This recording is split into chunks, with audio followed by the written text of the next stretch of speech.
This is where the Windows 11 bloat gets stuck before it even installs. Here's some options that people miss. Rufus just added QoL improvements, so you don't get all the junk installed. I'll show you how to do this today and what you need to get this up and running. To make this work, you're going to need three things. 1. A Windows 11 ISO. 2. The Rufus software. And 3. A blank USB stick. I'll link one in the description below if you need one of those. So first you'll need the official Windows 11 ISO from Microsoft. So to get that one, just come down to your favorite browser. Type in Windows 11 ISO. Click on download Windows 11. You'll see the installation assistant here. Don't use this one, skip this one. Go further down the page. All the way down here, just download Windows disk image. Select your version. Click confirm. Choose your language. I'm going to choose English International. Confirm. And then click on download. I've already downloaded this. It may take about 3 to 5 minutes depending on your internet connection. But you should end up with a file on your system. I'll show you that in a second. Next thing you're going to need is the Rufus software. So open up a new tab. Type in rufus.ie/en. Scroll down to the bottom. Make sure you got the latest version 4.14.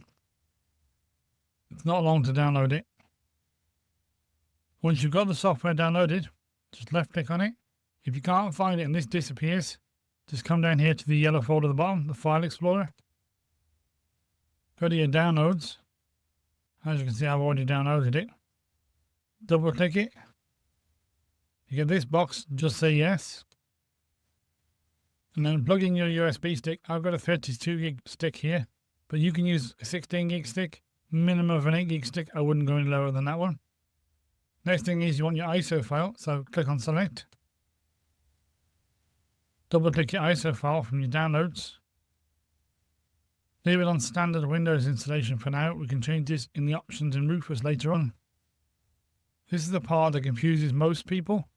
Some systems are not GPT compatible. So if you get an error while you're trying to use the stick later on, come back here, swap this to MBR instead, and then run the setup again. And then that should work for you. Leave the label as it is.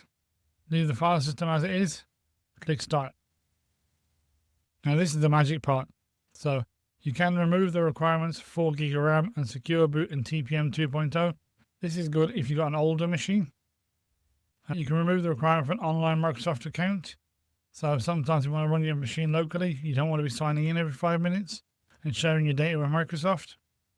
You can create a local username account here as well, so whatever you like your user account to be, you can just put it in here. You can set the region options as well. You can also disable and skip the privacy questions as well.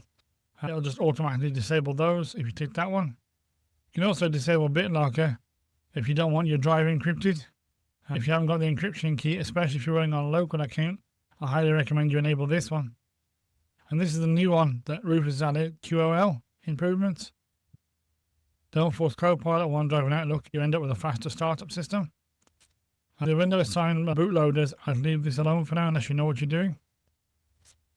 And then you can also apply the SKU policy if you want to revoke additional unsafe bootloaders. If you're not sure and you want my defaults, I would take this one, username, come down the QoL, skip the data collection, skip the BitLocker, and just leave it at that. Once you're done, make sure your USB stick is plugged in. Before you press OK, this is your final warning about your USB stick. If you used it for other stuff, please make sure it's blank. There's nothing on there you need to save. Check out videos on the channel for how to back up your USB stick. Or if you need me to do a fresh video for that one, I can do it for you. This is your final chance to back out. So, once you set your options, click OK. It does give you an advance warning saying all data on this device will be destroyed. This is your final chance to back out. Click OK. Will it save you sitting through this? I'll skip to the end. It only takes a few minutes. As you can see, the USB stick is now ready. So before you go plugging this into your machine, a couple of things you need to know. Your machine might not boot instantly from the USB stick. It might just completely ignore it. You might have to find your boot key. Don't worry, I'll put an image up on screen now. I'll also link it in the description below, as also you can download it onto your own machine. It gives you the most common boot keys for each manufacturer. So if you choose to install onto the same drive, Windows will actually rename your old Windows installation as Windows.old. If you want me to do a full video on how to reboot from this stick and go through the entire install from start to finish, comment down below Windows install, and I'll get that done as soon as possible. So instead of installing Windows first, you clean it up afterwards. You've handled some of the nonsense before it even starts. Clean from the start. So a quick recap. You've downloaded Rufus from the official site. You've downloaded the Windows ISO from the Microsoft site. Selected the correct USB stick. Load the ISO into Rufus. Use the setup options I recommended. And that's it. If you found this useful, don't forget to hit and subscribe. And then check out the video on screen right now. And I'll catch you in the next one.